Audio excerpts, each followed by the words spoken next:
Salve, salve nação alvinegra, começando mais um vídeo aqui no canal John do Timão. Então se você for novo já sabe, né? Se inscreve aqui embaixo, já deixa aquele like pra fortalecer. Hoje é sexta-feira, ó o final de semana aí, rapaziada. Tem bastante novidade sobre o Corinthians, notícia aí sobre o Ângelo Arauz, também sobre o Jadson. O Mário Gobi falou se vai permanecer ou não com o Wagner Mancini de técnico, caso ele seja eleito.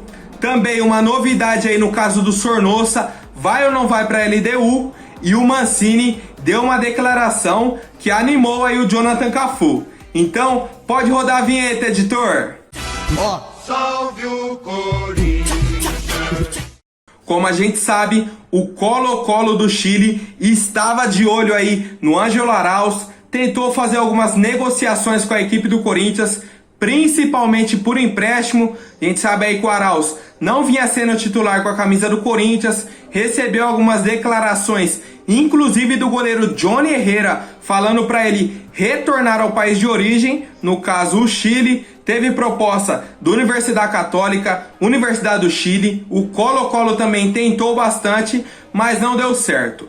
Vale lembrar aí que o André Sanches fixou o valor dele aí, falou, ó, se chegar com 5 milhões de dólares, leva o jogador. Caso contrário, não tem negócio feito. Aí o técnico do Colo-Colo falou o seguinte: fizemos todos os esforços possíveis para que Arauz fosse jogador do Colo-Colo, mas com o contrato que ele tem com seu clube é impossível.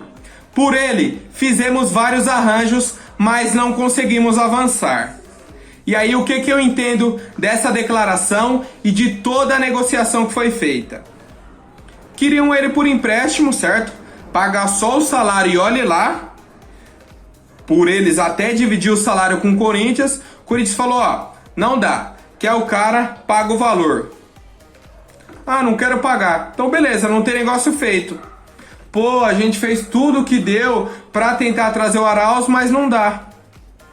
Então, cara, se não pagar, não vai ter o Arauz. E ponto.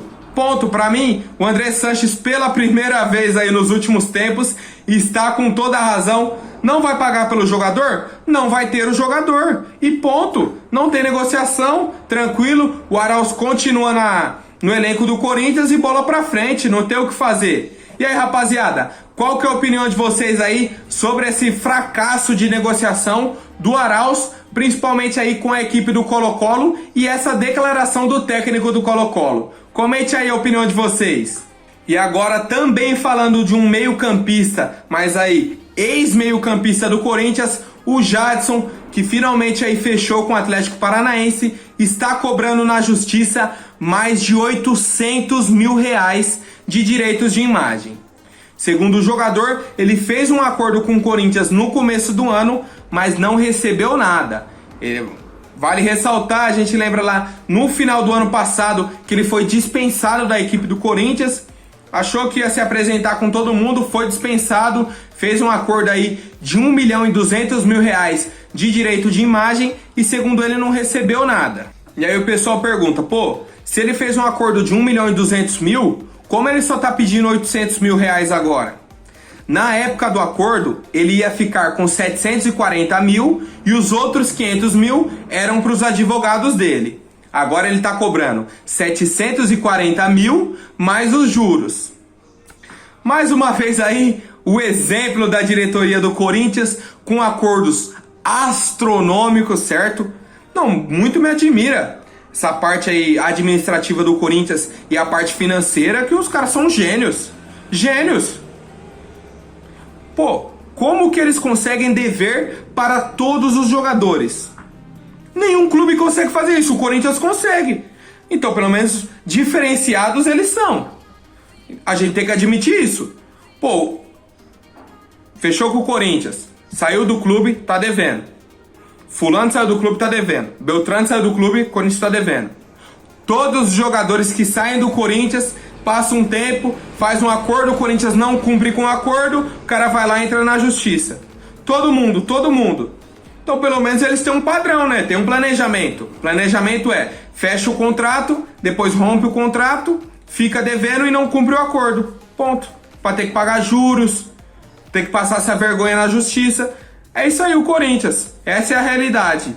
E aí, torcedores, qual que é a opinião de vocês aí sobre toda essa situação envolvendo aí o ex-meio-campista do Corinthians, Jadson, cobrando uma dívida do clube aí? Complicado, né, família? Não quiseram contar com o jogador, dispensou ele sem mais nem menos, e aí ainda fica devendo pro cara. É complicado, né? Mas mudando de assunto, falando sobre um dos candidatos aí à presidência do clube, o Mário Gobi tá querendo, hein? É declaração todo dia, família. Todo dia ele vem com a nova. Dessa vez, foi falando do técnico Wagner Mancini, ele foi questionado se o Mancini seria o treinador dele caso ele assumisse o Corinthians agora no final do ano.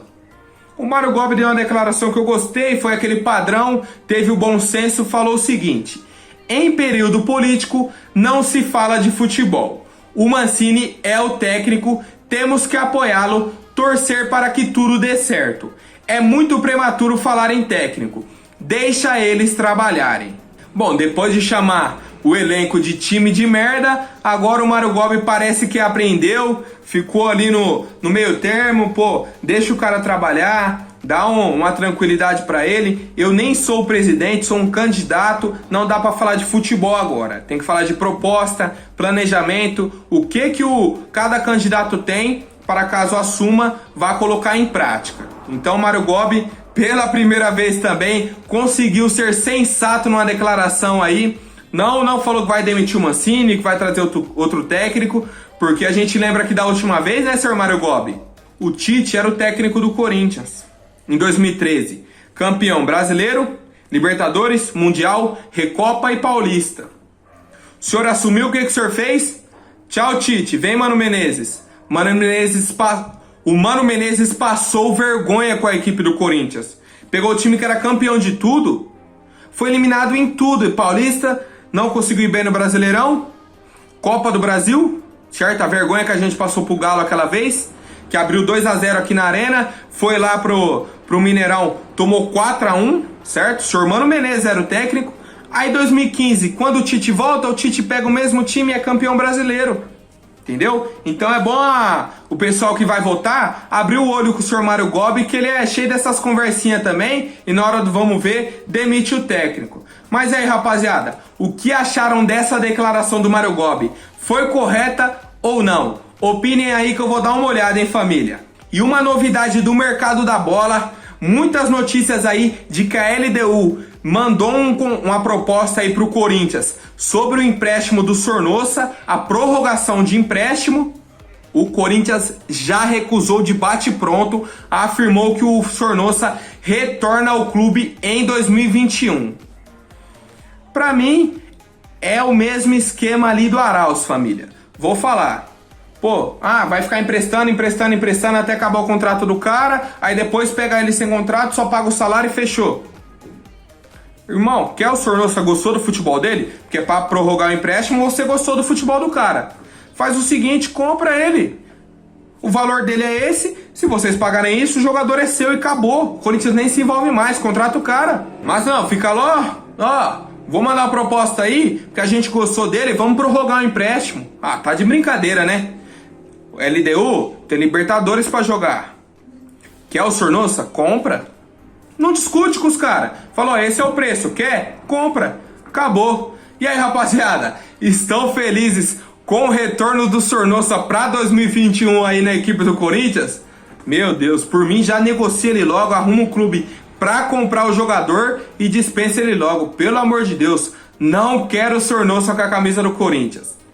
E só um lembrete rapidinho. Quem não deixou o like, já curte, se inscreve aí no canal. Se quiser trocar uma resenha no Instagram, só dá um salve lá, @John do Timão, família. E a última notícia rapidinho é que o Wagner Mancini foi em defesa do Jonathan Cafu. Depois da estreia dele aí, meio que acelerada, mas aí o cara entrou, todas as bolas que ele pegou, ele perdeu. Pegava na bola, perdia. O Mancini afirmou, o Jonathan Cafu é diferente, é um atacante único no nosso elenco, com as características dele, não tenho mais ninguém, é um jogador muito interessante. Bom, entendo o lado do Mancini querer valorizar o cara depois de uma estreia que não foi muito bem, dar uma declaração para elevar a autoestima aí do jogador, só que o que a gente viu no primeiro jogo não foi bem. Lógico, não vamos já queimar o cara, mas também não dá pra falar que, pô, o cara é diferente, o cara é único, não sei o que, não é. O Jonathan Cafu não é o cara que vai levar o Corinthians pra Libertadores, por exemplo. Não é o Jonathan Cafu, a gente sabe. Mas vamos confiar aí no trabalho do Mancini, tomara que ele consiga encaixar aí no elenco como um todo, que não, a gente sabe que não vai ser um outro jogador que vai se destacar. Se o Corinthians conseguir dar uma alavancada no campeonato, vai ser pela força do elenco. Mas aí, rapaziada, qual é a opinião de vocês? O Jonathan Cafu é realmente um atacante único e diferenciado no elenco do Corinthians? Comente aí a opinião de vocês. Por hoje é isso, família. Amanhã eu volto com mais notícias sobre o nosso Coringão. Até mais, um forte abraço e vai Corinthians!